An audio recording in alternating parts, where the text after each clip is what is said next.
Hello मेरे प्यारे बच्चे, कैसे हैं आप? उम्मीद करते हैं कि आप लोग ठीक ठाक होंगे। आज हम लोग केमिस्ट्री का पार्ट 2 लेकर आ गए हैं, जिसमें मैं आपको बताने वाले हूं कि अवक्षेपण अभिक्रिया क्या होता है और उसको प्रयोग करके दिखाऊंगा, और साथ विस्थापन अभिक्रिया क्या होता है।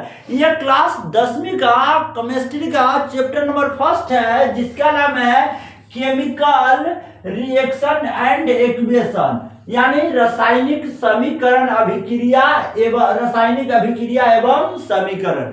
यदि आपने इसका पार्ट 1 और पार्ट 3 नहीं देखा है तो जा करके आप फुल वीडियो वॉच कीजिए, आपको बिल्कुल समझ में आ जाएगा। नहीं तो इस वीडियो का डिस्क्रिप्शन में आपको लिंक मिल जाएगा। इसमें मैं आपको क्या बताने वाला हूँ, सबसे हट के बताने वाला हूँ। सबसे पहले अपनी भाषा का सुंदर परिभाषा बताऊंगा, जो किताबी भाषा नहीं होगा, ठीक है। खुद का एग्जाम्पल देने वाला हूं, मतलब किताब का एग्जाम्पल से हट के फिर उसका एक्सपेरिमेंट करके दिखाने वाला हूं, फिर इसका डायग्राम बताने वाला हूं कि आखिर ये कैसे होता है, फिर खुद के हैंड का नोट देने वाला हूँ। सब आपको टेलीग्राम पे मिल जाएगा, हमारे वहां पे चैनल को जाके ज्वाइन कर सकते हैं, चाहे व्हाट्सएप के चैनल को ज्वाइन कर सकते हैं। बाकी इस केमिस्ट्री के चैप्टर में आज के क्लास में यदि आप पूरी फोकस किए तो आपको 2 दूना 4 नंबर लाने से कोई नहीं रोकेगा, बिल्कुल कोई नहीं रोकेगा। अगर ये एग्जामिनर को ज्यादा पागलपन चाह रहा था 6 अंक को भी पूछा जा सकता है, इसलिए एकदम थाम के बैठिए और इस चैप्टर को हम लोग बारीकी बाई से पढ़ते हैं और जानते हैं कि सबसे पहले उदासीनीकरण अभिक्रिया और अवक्षेपण अभिक्रिया क्या होता है। उसके बाद उसका एक्सपेरिमेंट देखेंगे, फिर उदाहरण देखेंगे, हम लोग को खुद समझ में आ जाएगा। तो आइए स्टार्ट करते हैं हमारा प्यारा सा सुंदर सा अवक्षेपण अभिक्रिया। अवक्षेपण अभिक्रिया, इस रिएक्शन को सबसे पहले आप लोग समझने की कोशिश करिए। इसमें क्या है, ये हमारे एक विलयन है। किसी प्रकार के बाल्टी को, बोतल को, ढक्कन को हम लोग क्या कहते हैं, विलयन कहते हैं, यानी सॉल्यूशन कहा जाता है। जिसमें हम लोग इन्हीं 2 पदार्थ को घोलते हैं, उसको क्या कहते हैं, विलयन कहा जाता है। मेरे प्यारे बच्चे जी, इस विलयन के अंदर हम रखे हैं सोडियम सल्फेट। क्या रखे हैं, सोडियम सल्फेट। और सोडियम सल्फेट यानी तो समझ में आ रहा होगा। और ये इस विलयन में रखा गया है बेरियम क्लोराइड। हम लोग जानते हैं सोडियम धातु है तो क्या होगा, प्लस। सल्फेट ऋणात्मक मूलक है तो क्या होगा, माइनस हो जाएगा। जबकि बेरियम आपका धातु है तो क्या हो जाएगा, प्लस। क्लोरीन आपका धातु है तो क्या हो जाएगा, माइनस। प्लस जाएगा किसके साथ, माइनस के साथ। प्लस जाएगा किसके साथ, माइनस के साथ। तो सोडियम की संयोजकता कितना होता है, 1 होता है, और क्लोरीन की संयोजकता 1 होता है। 1 से 1 क्या हो गया, कैंसिल हो गया, कट गया, तो NaCl बच जाएगा। क्या बन जाएगा, NaCl। और याद करिएगा, रिएक्शन करने के बाद अणु या परमाणु को छोड़ देते हैं। यहाँ पे क्लोरीन का अणु कितना है, 2, तो 2 को क्या कर देंगे, छोड़ देंगे। अब हमारा बन गया NaCl। इसी को तो मेरे प्यारे बच्चे क्या बोलते हैं, साधारण नमक। हमारा क्या बन गया, साधारण नमक। और इस विलयन में हमको क्या प्राप्त होगा, तो प्लस आगे लिखाएगा और माइनस कहाँ लिखाएगा, पीछे। और बेरियम का संयोजकता कितना होता है, 2 होता है। और सल्फेट की संयोजकता कितना होता है, 2। 2 से 2 हमारा क्या कर गया, कट गया। तो Ba में जब SO4 से रिएक्शन हो गया तो Ba याद रखिएगा, धातु पहले लिखाएगा तो Ba पहले लिखाएगा और SO4 आपका बाद में लिखाएगा। तो आप इसे क्या समझे कि सोडियम सल्फेट की अभिक्रिया जब बेरियम क्लोराइड के साथ कराया गया तो सबसे पहले हमें साधारण नमक का अवक्षेप मिला था। एरो का चिन्ह कहाँ होगा, नीचे होगा।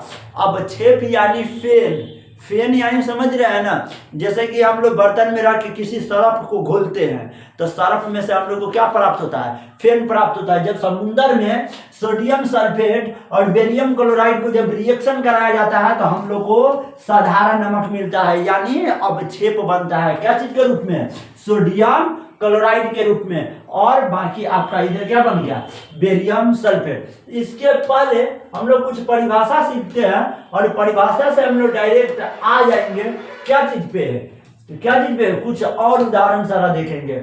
जैसे कि हमारे पास है बेरियम सल्फेट का अवक्षेप। आइए देखिए, इसमें हम लोग क्या जानेंगे, अवक्षेपण अभिक्रिया। अवक्षेपण अभिक्रिया आपके एग्जाम में 2 नंबर का क्वेश्चन बिल्कुल पूछने वाला है। क्वेश्चन कैसे पूछेगा लास्ट में हम आपको बता देंगे। एकदम बीबीआई टॉपिक है ये वाला, और एक और आपका है उदासीनीकरण अभिक्रिया जो आपको यहाँ पे नजर आ रहा है, ये भी एकदम बीबीआई टॉपिक है। ठीक है, ये दोनों एग्जाम में आते हैं, पूछे जाते हैं। अवक्षेपण अभिक्रिया की परिभाषा दे और साथ में उसका उदाहरण लिखे, नहीं तो ऐसे पूछेंगे उदासीनीकरण अभिक्रिया किसे कहते हैं, इसका उदाहरण दे, नहीं तो ऑब्जेक्टिव में इसका उदाहरण भी पूछ लिए जाते हैं कि सोडियम क्लोराइड जब सिल्वर नाइट्रेट से अभिक्रिया करेगा तो क्या बनेगा। तो आप बारीकी से समझे रहेंगे तो कैसे भी क्वेश्चन को आप जवाब दे सकते हैं, क्योंकि आप पढ़ रहे हैं कंसेप्चुअल। क्या पढ़ रहे हैं, कंसेप्चुअल। आइए, अवक्षेपण अभिक्रिया के नाम से पता चलता है कि इसमें क्या बनता होगा, अवक्षेप बनता होगा, फेन बनता होगा। जैसे कि सुबह सुबह के टाइम में देखते हुए कि भैंसी के मुंह में से एकदम फेन गिरते रहता है, वही फेन क्या हो गया, अवक्षेप के रूप में बन गया। किसके रूप में, अवक्षेप। अभिक्रिया यानी मिलना, अभिक्रिया इसको बोलते हैं प्रेसिपिटेशन रिएक्शन।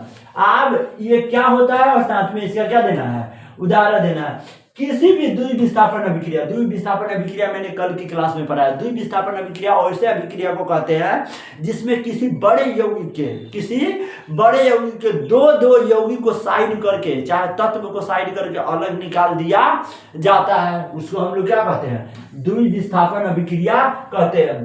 किसी भी द्विविस्थापन अभिक्रिया में प्रतिफल यानी समझते हैं, जैसे कि एरो के दाहिना साइड वाला जो नया पदार्थ बनता है उसको हम लोग क्या कहते हैं, प्रतिफल कहते हैं, या चाहे उत्पाद कहते हैं, या चाहे प्रोडक्ट कहते हैं। प्रतिफल ठोस के रूप में, किसके रूप में, ठोस के रूप में विलयन से अलग हो जाता है। याद रखिएगा, जो विलयन जो होता है उसमें जो ठोस अवक्षेप बनता है वो प्रतिफल उत्पाद के रूप में कहाँ निकल जाता है, बाहर। तब जाके ऐसे अभिक्रिया को क्या कहते हैं, अवक्षेपण अभिक्रिया कहते हैं। और जो पदार्थ अलग होता है ना, उस पदार्थ को हम लोग डायरेक्ट अवक्षेप कहते हैं।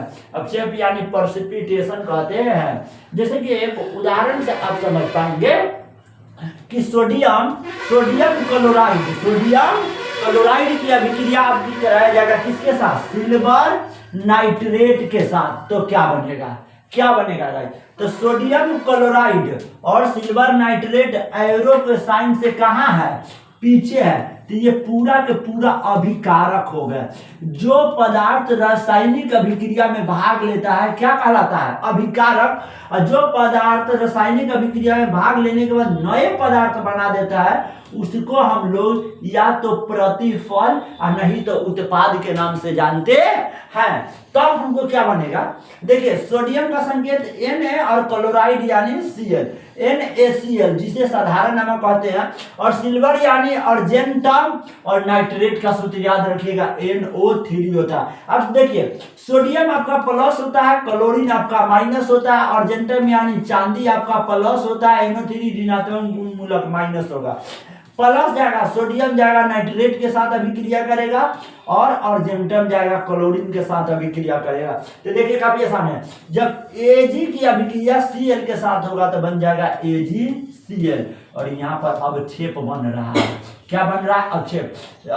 अर्जेंटम यानी सिल्वर क्लोराइड का क्या बन रहा है, अवक्षेप बन रहा है। इस अभिक्रिया को इसलिए अवक्षेपण अभिक्रिया कहते हैं। क्या कहते हैं, अवक्षेपण। और इसमें ठोस पदार्थ कौन अलग हो रहा है, तो सिल्वर क्लोराइड, और ये सिल्वर क्लोराइड को हम लोग अवक्षेप कहते हैं। ये पूरा का पूरा रिएक्शन को हम लोग अवक्षेपण अभिक्रिया के नाम से जानेंगे, क्योंकि इसमें अवक्षेप बन रहा है। अब अवक्षेपण कह दिए क्योंकि पूरा का पूरा सिस्टम अवक्षेपण, लेकिन अवक्षेप के रूप में कौन प्राप्त हो रहा है, तो सिल्वर क्लोराइड को हम लोग क्या कह देते हैं, अवक्षेप कहते हैं। उसके बाद हमारे पास क्या बच गया, सोडियम नाइट्रेट।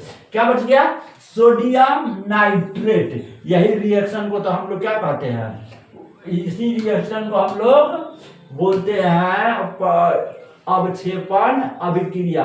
अब हमारे पास उदाहरण, प्यारा सा उदाहरण है, ये आपका उदासीनीकरण अभिक्रिया, जो आपके एग्जाम्पल में आपके एग्जाम में भर भर के पूछा जाता है। इसका नाम से ही लगता है उदासीनीकरण अभिक्रिया, यानी ये पूरा का पूरा उदासीन होता है, इसका कोई रंग नहीं होता है गाइस, कोई रंग नहीं होता है, इसका कोई स्वाद नहीं होता है, इसलिए तो इसको उदासीनीकरण अभिक्रिया कहते हैं।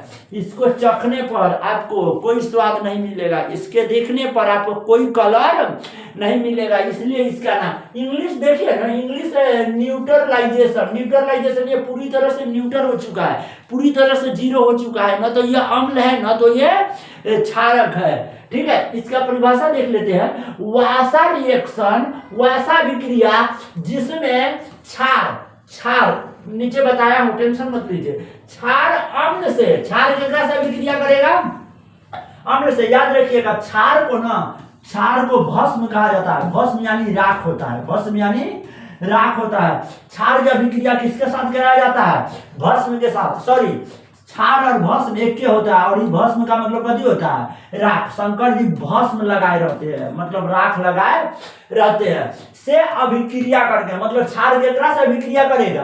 अम्ल से अभिक्रिया करके क्या बनाता है? लवण।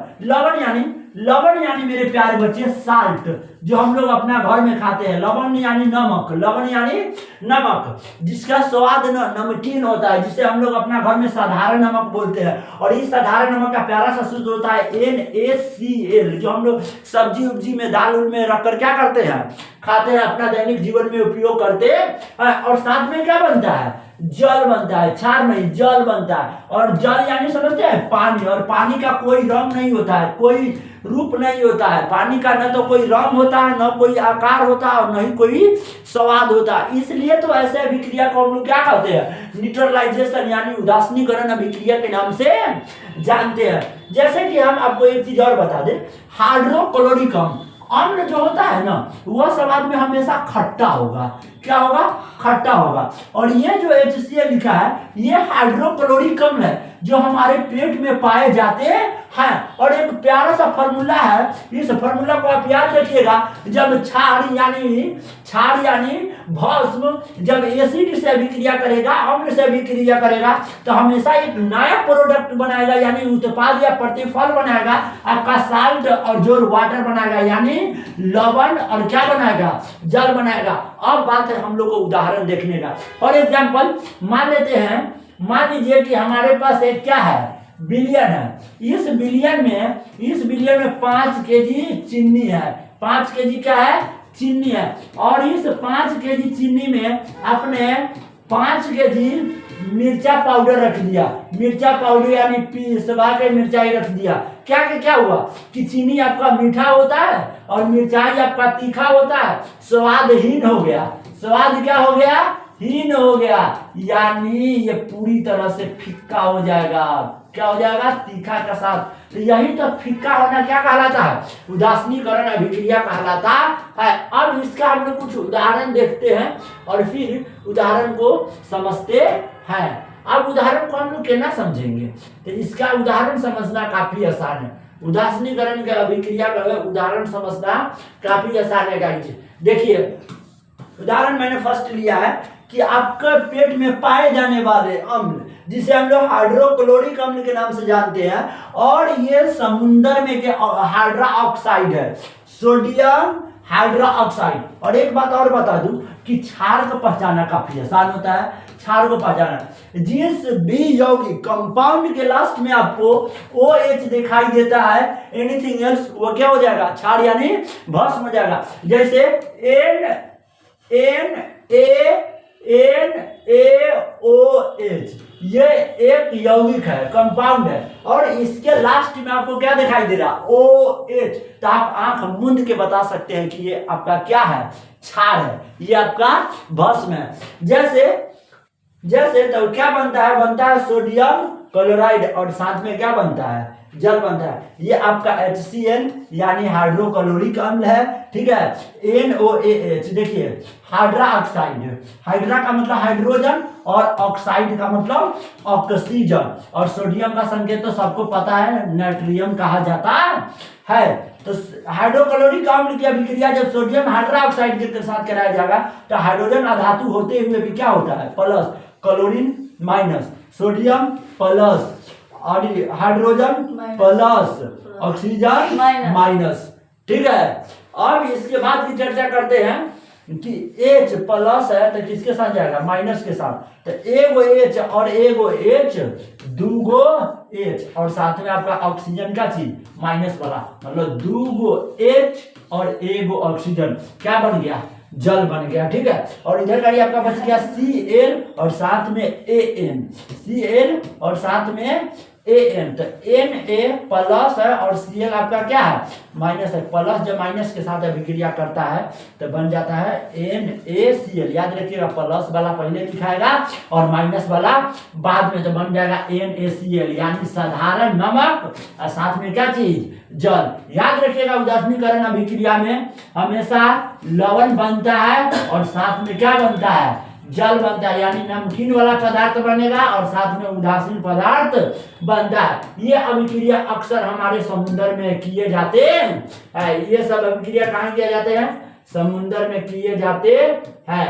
बाकी आज के क्लास में आपको समझ में आ गया होगा कि उदासीनीकरण अभिक्रिया किसको कहते हैं और साथ में उदासीनीकरण के साथ साथ अवक्षेपण अभिक्रिया किसको कहते हैं, कौन पदार्थ उदासीन कब होता है, अवक्षेप कब बनता है, ये सारी चीजें याद करके रखिएगा। इसका हम लोग ऑब्जेक्टिव और सब्जेक्टिव क्वेश्चन जरूर करेंगे। बाकी for the rest all the best, see you again, meet you next class. अपने दोस्तों के बीच इस लेक्चर को शेयर करना ना भूलिएगा, क्योंकि मैंने YouTube पर फ्री ऑफ कॉस्ट में पढ़ाता हूँ, 1 रुपया नहीं लेता हूँ, ना किसी प्रकार को मैं अपनी कोर्स को वहाँ पर सेल करता हूँ। इसलिए गाइस आप लोगों को बनता है कि फ्री ऑफ कॉस्ट में अगर जो आप हमारे लेक्चर आप तक पहुँच रहा है तो आप इसे अपने दोस्तों के बीच शेयर जरूर कीजिएगा ताकि उसे भी इस लेक्चर को लाभ हो सके। For the rest.